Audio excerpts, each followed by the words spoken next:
Bonsoir amis sportifs, amateurs de foot de talus et proches du FC Écublanc.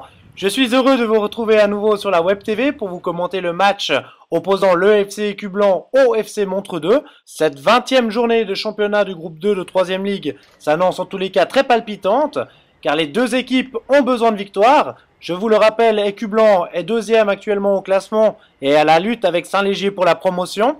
La défaite est donc interdite si le FC Écublanc ne veut pas voir le FC Saint-Légier s'envoler à 5 points à quelques rencontres de la fin du championnat. Du côté de Montreux 2, l'équipe occupe le bas de classement à quelques longueurs seulement du premier légable. J'ai eu la chance de pouvoir croiser l'entraîneur Daniel Denardis la semaine dernière au terrain de Chavannes. Nous avons discuté de la nouvelle politique d'intégration de jeunes joueurs au sein de Montreux. Sachez-le, à la trêve hivernale, la seconde garniture montreusienne s'est vue réorganiser en intégrant des jeunes juniors issus du mouvement junior. Avant ce match, Daniel m'a également avoué que son but aujourd'hui était de récolter au minimum un point afin d'obtenir le maintien le plus rapidement.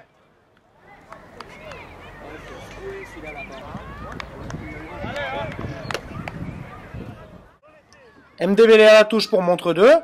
Il joue très bien sur Sanic. Sanic qui arrive à se retourner. Il fait la différence. Très bonne 1-2. En tout cas, deux Écublanais dans le vent. Il joue au retrait pour Tommy. Tommy, la frappe! Et ça passe largement au-dessus de la cage de Marco Tonzo. Écublanc est averti. Il faudra se méfier des frappes de Tommy.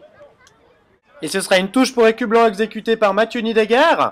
Il va chercher long dans les 16 mètres. Il trouve Eberhardt. Eberhardt Zota. Le ballon est dégagé par la défense montreusienne. Il revient sur Nzita. Nzita qui trouve Ribeiro sur le couloir gauche. Ribeiro pour David Burnier qui remet dans l'axe sur Jody Eberhardt. Il n'arrive pas à frapper. Edgar. Ah là là là là là là. Dommage, il aurait pu s'appliquer un peu plus dans sa frappe. En tout cas, belle action, mais ça passe au-dessus. Écublanc obtient un coup franc très dangereux exécuté par Mathieu Niedegger. Il faudra se méfier. Attention donc à Papadia. Et c'est parti. Et la défense montreusienne dégage de la tête. Ça va revenir derrière pour David Burnier. David Burnier qui est lancé. Oh, et le slalom, il passe tout le monde, David. Un centre, attention, Zota qui loupe à quelques centimètres seulement des buts. Ils étaient deux. Nzita et Zota ne se sont pas parlé et le score reste toujours à 0-0. Écublanc a de la difficulté à aller de l'avant. On le voit encore sur cette action où David Burnier est obligé de revenir derrière lui sur Daniel Alvarez. Alvarez, pas de solution, il décale pour Mathieu Nidegger. Nidegger, longue balle en avant pour Carbonara. Carbonara, oh, petite obstruction peut-être de Tommy. Mais il faut faire attention, mais Metil a de l'espace, attention. Il s'appuie sur Etemi, Etemi sur Sanic. Sanic qui va sauter direct, c'est bien joué. Mauvais renvoi de Daniel Alvarez. Le ballon est à 30 mètres. Tommy, le ballon est contré. Marco Tonzo peut s'emparer du ballon facilement et relancer à la main. Montreux est très bien en place tactiquement. Il est vrai qu'il laisse très peu d'espace dans l'axe du terrain à nos Écublanais. Je pense qu'aujourd'hui, la décision va se faire sur le côté. Oh, Jody Eberhardt fait la différence de la poitrine, c'est bien vu. Il transmet à Zota dans les 16 mètres.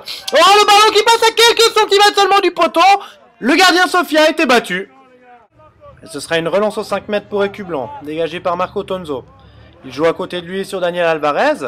Comme on vous le précisait avant, vous aurez l'occasion de le voir actuellement. Daniel Alvarez a tout le loisir de monter le terrain. Aucun adversaire attaque et du côté écublanais, très peu de mouvements et très peu de solutions pour Daniel Alvarez. Longue balle en avant pour Roby Papadia qui s'est complètement désaxé, c'était bien joué, le défenseur n'a pas suivi. Il transmet à côté de lui sur Zota qui fait la différence sur son défenseur à centre. Carbonara, il est en bonne position. Et son tir est contré, Eberhardt qui joue sur Ribeiro, Ribeiro qui relance et c'est dégagé par Montreux. Le ballon arrive dans les pieds d'Etemi. Etemi qui perd le ballon, c'est David Burnier qui va récupérer sur le couloir et la touche sera pour Écublanc. D'ailleurs, on voit Écublanc qui passe très souvent sur le côté gauche. Une très bonne entente entre Fabio Ribeiro et Jody Eberhardt ainsi que David Burnier pour les triangulations. Et de nouveau une longue touche où Jody Eberhardt fait la différence, un centre. Papadia qui est trop court, c'est récupéré par Carbonara qui arrive à redresser le centre. Roby Papadia de la tête et ça fait 1-0 pour Écublanc. On est très heureux pour Roby Papadia. Il marque aujourd'hui son 16e but de la saison. Incroyable statistique pour notre goléador. Et on va revoir un petit peu ce but au ralenti. À noter tout d'abord la excellente touche de David Burnier sur Jody Eberhardt. Ensuite, le centre est passé tout droit et Carbonara qui a fait l'effort au deuxième poteau avait très bien suivi cette occasion. Il arrive à redresser le centre. Et Roby Papadia de la tête arrive à conclure cette occasion et 1-0 pour Écublanc. Il est vrai que le spectacle lors de cette première mi-temps était un peu décevant.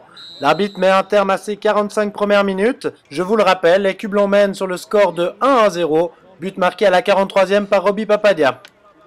Montreux 2 devra aborder le match différemment en deuxième mi-temps s'il veut l'entendre au moins repartir du stade du Creuset avec un point.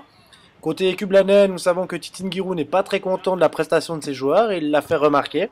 Il a jugé que le moment n'était pas opportun d'effectuer des changements. Alors Écublan repart sur la même configuration qu'en première mi-temps, montre 2 également, donc le match s'annonce ouvert et je me réjouis de commenter cette deuxième mi-temps avec vous. Moitameni qui n'a pas de solution, il va chercher l'an sur Mdebele. David Burnier récupère le ballon. Mdebele s'est fait mal à mon avis, Jody Eberhardt l'a pas vu. Il continue l'action, il s'appuie sur Fabio Ribeiro, 1-2. Il fait la différence face à son défenseur, il adresse un magnifique centre, Zota reprendre la tête. Oh, il était seul Zota, et Sofia qui s'interpose magistralement. Belle action pour Écublan.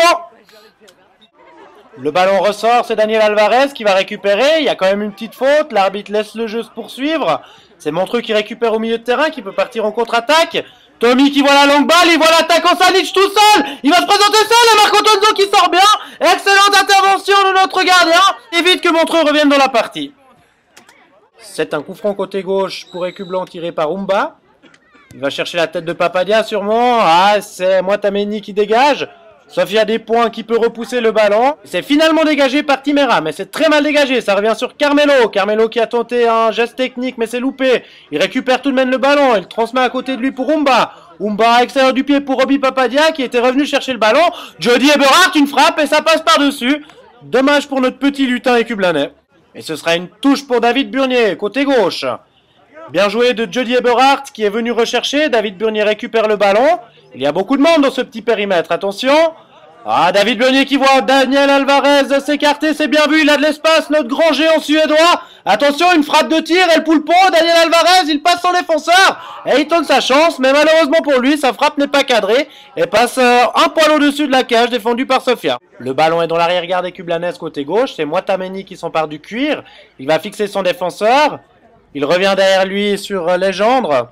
Legendre, à nouveau, il combine très bien avec Moitameni. Moitameni qui perd le ballon, c'est Tomic qui récupère. Petite feinte, ils étaient partis dans l'autre sens. Et c'est Tommy qui va adresser un centre pour Sanic, la tête.